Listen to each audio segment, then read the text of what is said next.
Good morning students. तो आज हम कर रहे हैं डीके गोयल की लेटेस्ट बुक 2026-27 से क्लास 12 सीबीएसई बोर्ड का अकाउंट्स की book volume 2 part A chapter number 6 accounting for companies issue of shares question number 69। तो देखो एडवांस लेवल क्वेश्चन है, एग्जाम में इसी टाइप के क्वेश्चन आते हैं। इसमें हमें सिर्फ एक एंट्री करनी है फॉर फ्यूचर ऑफ शेयर्स की। यहाँ पर देखो लिखा भी है ये पास एंट्री।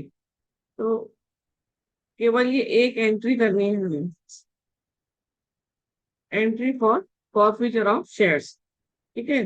तो Sun Limited issued shares of 50 each. अच्छा, करनी इसमें एक ही एंट्री है लेकिन बहुत ट्रिकी है, तो ध्यान से करेंगे, मिस्टेक नहीं हो।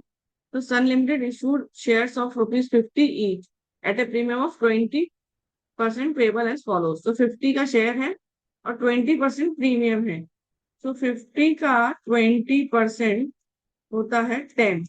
तो ₹10 का क्या है, सिक्योरिटीज प्रीमियम। इसके बाद एप्लीकेशन पे 15 है, अलॉटमेंट में 25 है इंक्लूडिंग प्रीमियम, यानी 15 प्लस 10। अलॉटमेंट हो गया फर्स्ट कॉल 20, तो टोटल 50 का फेस वैल्यू है। They who applied for 2500 shares to whom 1000 shares were allotted on pro rata basis didn't pay allotment and first call money and his shares were forfeited. Pass entry for forfeiture of share. तो देखो 2500 shares के लिए देव ने apply किया था लेकिन उसे मिले हैं केवल 1000 शेयर्स। तो एक्सेस अमाउंट जो है वो हमने एडजस्ट किया होगा अलॉटमेंट एंड फर्स्ट कॉल पर। तो वो हम देख लेते हैं। देखो ये वर्किंग नोट में हमने देखा कि देव ने अप्लाई किया था 2500 शेयर्स के लिए, तो उन्होंने 2500 शेयर्स को ₹15 एप्लीकेशन मनी पे किया। So they paid on application 2500 multiply by 15, तो 37,500। लेकिन उनको शेयर्स इशू हुए 1000।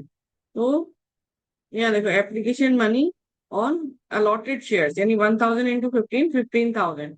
अभी एक्सिस कितना हो गया, 37,500 माइनस 15,000। तो 22,500 का एक्सिस है। इस एक्सिस को हम अलॉटमेंट में एडजस्ट करेंगे। अभी देखो 1000 शेयर्स थे हमारे पास और अलॉटमेंट में अपने को चाहिए 25। एक्चुअली 25,000 चाहिए था, लेकिन हमारे पास जितना एक्सेस है हम उतना ही पहले एडजस्ट कर लेंगे। सो 22,500 हमने एडजस्ट किया है। ठीक है। अब यदि देखा जाए तो देव से अलॉटमेंट में कितना ड्यू था, तो अलॉटमेंट में था 1000 इंटू 15 और सिक्योरिटीज प्रीमियम में था 1000 इंटू 10, यानी 15,000 और 10,000 का ड्यू अमाउंट था। अभी हमारा अमाउंट मिल चुका है एप्लीकेशन के टाइम पे 22,500 टुवर्ड्स अलॉटमेंट। तो 22,500 में से 15,000 तो हमें अलॉटमेंट का मिला और 7,500 हमें सिक्योरिटीज प्रीमियम यानी rest of the amount securities premium का मिला। तो 7,500, तो ये कहाँ से आया, 22,500 माइनस 15,000, तो ये आ गया 7,500। अब तो क्या नहीं मिला, फिर 2,500 का सिक्योरिटीज प्रीमियम हमें नहीं मिला है। अलॉटमेंट का पूरा पैसा मिल चुका है। अभी देखो फॉर फ्यूचर का एंट्री क्या करेंगे, शेयर कैपिटल अकाउंट डेबिट। तो शेयर कैपिटल में क्या आता है, कॉल्ड अप वैल्यू। तो कितना कॉल कर चुके हैं अभी हम, पूरा ₹50, क्योंकि फर्स्ट कॉल को भी कॉल किया है। तो 1000 इंटू 50, 50,000। सिक्योरिटीज प्रीमियम में आता है जो अमाउंट नहीं मिला है। तो हमें क्या नहीं मिला था, हमने वर्किंग नोट में देखा सिक्योरिटीज प्रीमियम का केवल 2,500 नहीं मिला है, तो वो लिख लिया। फिर शेयर फॉरफीचर में जो अमाउंट मिल गया है, अच्छा, और जो फॉरफीचर मिल चुका है उसको हम कंसीडर कहीं भी नहीं करेंगे इस एंट्री में। तो वो हमारी फिगर है ये 7,500, इसको हम कहीं पर भी कंसीडर नहीं कर रहे हैं। तो क्या फिर मिला हमें, 15,000 हमें एप्लीकेशन का मिल गया है और 15,000 हमें अलॉटमेंट का मिला। तो 30,000 मिल गया। शेयर अलॉटमेंट में आता है, शेयर फॉर फ्यूचर में आता है जो अमाउंट मिल जाता है,